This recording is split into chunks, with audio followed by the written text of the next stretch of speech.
I says at one time at one of the talks, he says, what film are you on? And I says, Return of the Man, Never Came Back. I don't think I've seen it. And I says, Footprints in the Water? No, I thought it stopped. But on a more serious note, I'm the oldest of six boys, and I grew up actually. My father's from Craigan, from here, and my mother's from Strabane. So I grew up in an alcoholic home. Here Jim talking about they had no children, they grew up in a home. Well, I grew up in that home of addiction. And when you're a child, there's a lot of things you don't understand.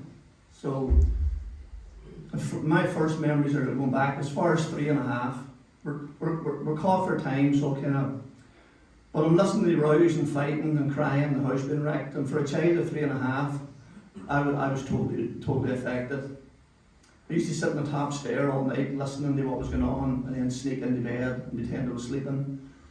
So I withdrew within myself, and what as a child would do then is go into survival mode. And I learned how to survive in a dysfunctional home. And I thought the solution for this home was to get out of it, meet a girl, get married, and move away. But I swore I would never drink because I seen what I'd done to my family. And I'm the oldest of 6 boys, to set some kind of an example. But I tasted alcohol when I was dead young, and I hated the taste, but I loved the effect. I was drinking differently within months to all my friends. They were having a few cans of beer, and I was having a few cans of beer and a half bottle. And then it was a few cans of beer and a full bottle. And no one would drink. None of my friends would drink like me. And I thought I was telling them they're really missing out on this stuff. But all the know now that I'm doing, all I was doing was suppressing all the stuff that I grew up with. I went back to I was in a slow learners class from primary school right through to secondary school, and I used to be dyslexic, but I'm KO now. I heard that the other day.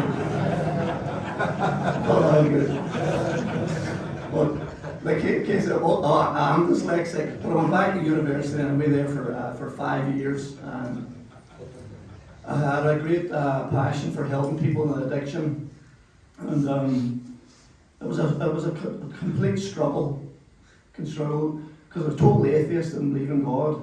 I used to hear people in the early days. I went in to try and get help when I was 21 years of age, and I wasn't shaving. I was 23, so they were trying to label me as an alcoholic, and I thought, I'll have a laugh. No understanding what an alcoholic was, but I wasn't ready. But I'll tell you what a good thing about that experience was. My wife was with me, and she says to me, counsellor says, Liam, you're not allowed to talk and ask my wife what it was I like to live with. And I promise hand and heart, the denial I was in, I thought she was genuinely talking about someone else, with some monster she was living with. She's telling the truth, and I hadn't the capacity to hear any truth. So being an alcoholic, I was a mastermind manipulator. When I got my wife in the car and manipulated her away into my way of thinking again, that we didn't need help and we could do it ourselves and all this. But I went to Alcoholics Anonymous. A boy took me to meetings. I was actually, me and the brother was running for a cure where I was a binge drinker. I'd be away for 3 or 4 days, and we're running, I mean physically running, jogging to the bar for this never-ending cure. And I met a boy who used to drink like me, and he said he was off it, and I thought, not a chance, not a hope. But he was off it. He never preached to me. He never says anything. There's something different about him. But it didn't stop me from going on drinking. I went way on. But I was back in a treatment centre again. I was 26 years of age again. I'm starting to grasp a wee bit of what the counsellors are trying to say, but I couldn't take full responsibility. So I'm back out drinking, and then I found drugs as well, and I fell in love with drugs. I could get me there faster. So what type of drugs did I take? Anything that anybody had, and any amount that they had, I would take.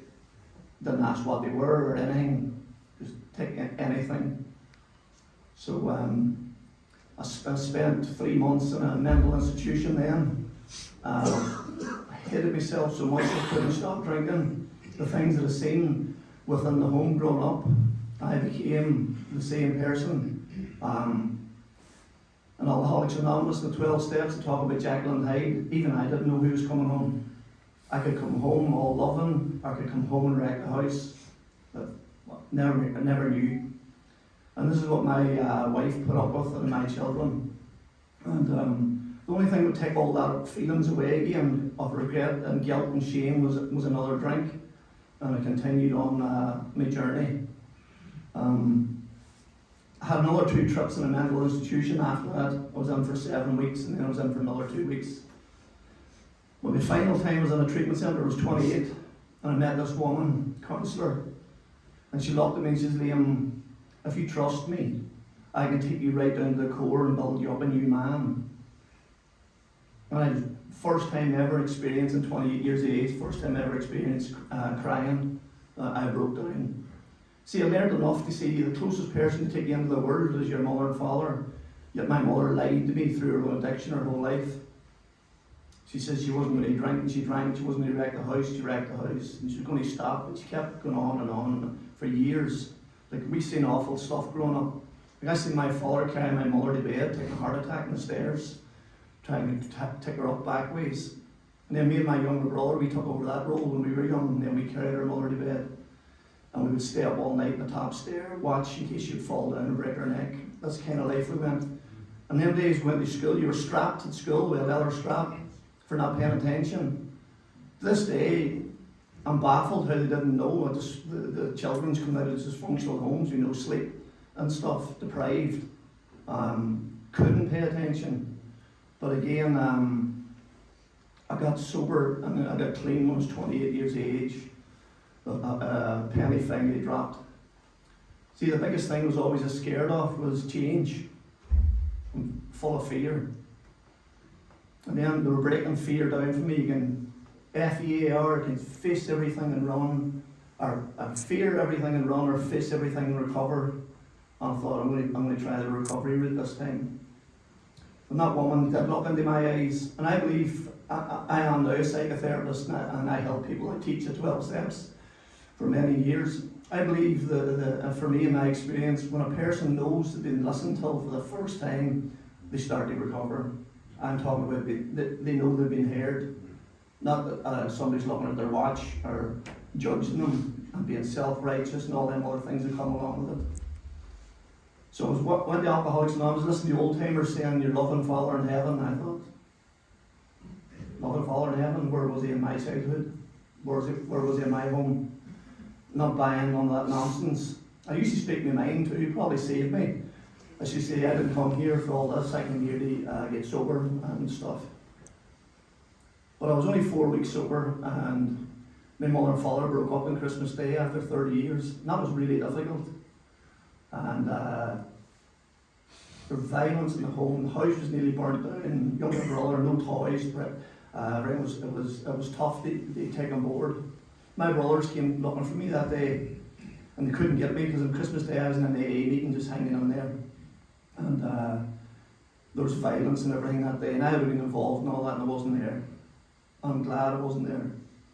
But I thought that was the worst thing that could happen, seeing my mother leaving on Christmas Day. It was genuinely heartbroken. Being the oldest, I kept my mother and father together for years, thinking it was the right thing to do. But 6 weeks after that, I had a younger brother. He was in Alcoholics Anonymous before me. And he says, Liam, it's a great place, and I'll be back when I'm ready. But see, he went back out drinking again. He didn't get another chance. He died at 28. And I left a wife and 4 young children. The youngest was only 6 weeks old. So he never got that chance to get back into the rooms and recovery. So the purpose that I'm telling you, for the year and a half it passed, and an old timer says to me in a meeting one night, he says to me, son, do you think could you stay sober this length of time without a power in your life? And he walked away, he left me up all night. So step 2 says he came to believe, and a power greater than me. And at that time, people in the meetings was a power greater than me. That's what kept me coming back. But then in step 3 it says I made a decision to do what? To hand me will over, and what's my will? this here thing gets me into trouble all the time. That's what I'm handing over. You say it's an illness. What is illness then? What do you suffer from? Step one. A lot of people don't really grasp step one. If you have an illness, you need to know what it is. If you're ever going to recover from it. So in the doctor's opinion, it says these men and women have warped their minds in such an obsession for destructive drinking that only an act of providence can remove. This is a man, a consultant, who worked in addiction his whole life, and he put down he couldn't help no one.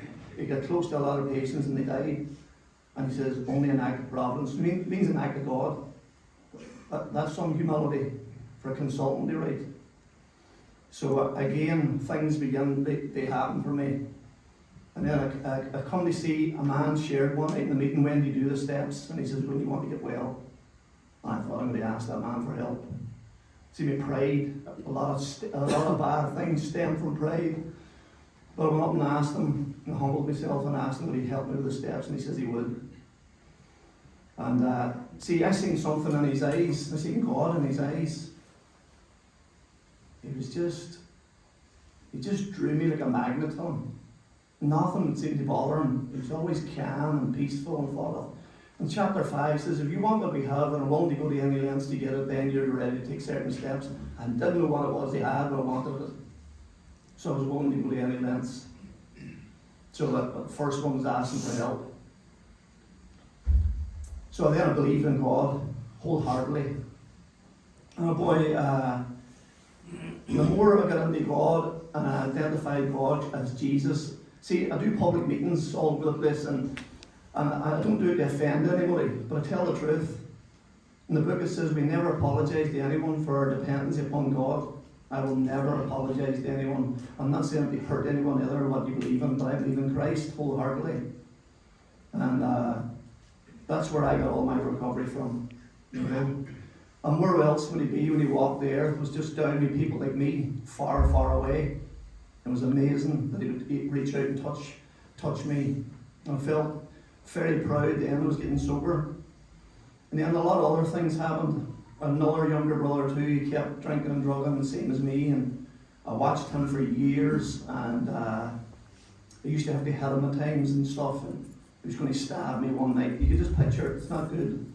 And my sponsor pulled me aside. I'm going to finish it this year. My sponsor pulled me aside and he says, Liam, do you know how Christ loves people? And I'm saying, he says, no, that's conditioned love you have. You want your brother to change and stop drinking and live a certain kind of way of life that suits you and you be comfortable. That's not unconditional love, Liam. Christ met you where you were at. You start to love your brother where he's at in his life. And it made a lot of sense to me. So you knocked my door covered in blood. There was none of this. What are you doing to daddy and mommy? A bath, cleaned up all the blood, something to eat, clean bed, no preaching, just unconditional love. And it was amazing, amazing. I was to find him dead in bed as well at 35 years of age. And it was amazing what had been taught. It comes automatically. When I clean house in here, I have God close to me. I was able to kneel down and open up his hand. He'd been dead for a while, and put my hand in his hand. And the first thing it says was a serenity prayer, just automatically, the serenity prayer. There was something beautiful about that experience. See, he'd never known peace in his life. My brother jumped in that river 3 times. He cut his throat, 54 steeples. He cut his arms, his legs, his stomach. He set himself on fire. He poured a gallon of pebbles over himself outside, set himself on fire. Tortured soul, no peace. So he was lying dead in bed, and then I had to go and do the thing again, was waking my family up and tell them what happened. And not nice hearing your father roaring, squealing, crying. You're powerless over the whole situation. It was good, I was sober. I was able to take responsibility. I was able to get things moving and do things the right way. I took my mother, my mother says, you take your father away in holidays every year, 4 or 5 times a year. I had a wee bit of money back then, skint now by the way. And my mother says, why don't you take me away? I said, Mum, you have to be joking. You get a free drink out there every dinner you get. Not a hope. my brothers were saying, I think it's a good idea. And I said, will you come with me? It takes two to watch her. I said, no, not a chance. Am I going to Derry with all that cheap drink round? So I let it go and felt bad then, making a difference. And I knew my mother needed a miracle. A miracle. So I phoned her back and she says to me, I promise you on the Bible, you take me to Lanzarote and not drink. I says, no. I grew up with it, I know the score. So a couple of weeks later I said, I have a solution. I phoned her, Mommy, do you want anybody Medjugorje? She said, I think that'd be a good idea. And I saw, I went to Medjugorje. I went up the big, across the mountain with my bare feet, for one brother died. I came down again with my bare feet from the other brother died, a life of more sin. Sitting in a wee bedroom, two single beds, each other, and a bed locker, and my mother sitting reading a book. See, I always craved a relationship with my mother my whole life. And it was never there. And I thought, well, this is it. I have it now. She's reading a book. I'm knackered. I was up at 5 in the morning doing a walk. In the middle of the night, I heard a voice in the distance. Your father's a bee. I thought, oh, no way. And I opened one eye. She was sitting drinking drink out of the water bottle. So she was full. And I said, Mommy, get into bed. There's people next door and upstairs. I don't give an F who's next door. Oh, a nightmare. She just didn't drink that night. She drank for a full week. A nightmare in Elm Street.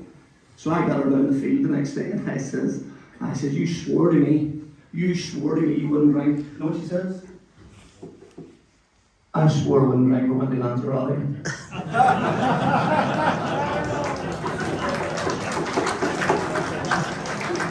That's a true story. A couple of years later, she says, I think her blessed mother wants me out again. I thought, not a hope. You know something? I phoned her back and I says, right, okay, Mommy, we'll go out. And I had an amazing week with my mother. She didn't drink, didn't ask for a drink. Her feet was all swollen, was able to massage her feet, spend quality time, it was amazing. We were in the Oasis of Peace, and outside, all the languages, silence, silence, silence. I said, Mommy, do you understand that when you get in, you cannot speak? I understand. I said, as soon as we get in there, none in front of us, she starts nudging me. I thought, I'm going to kill her.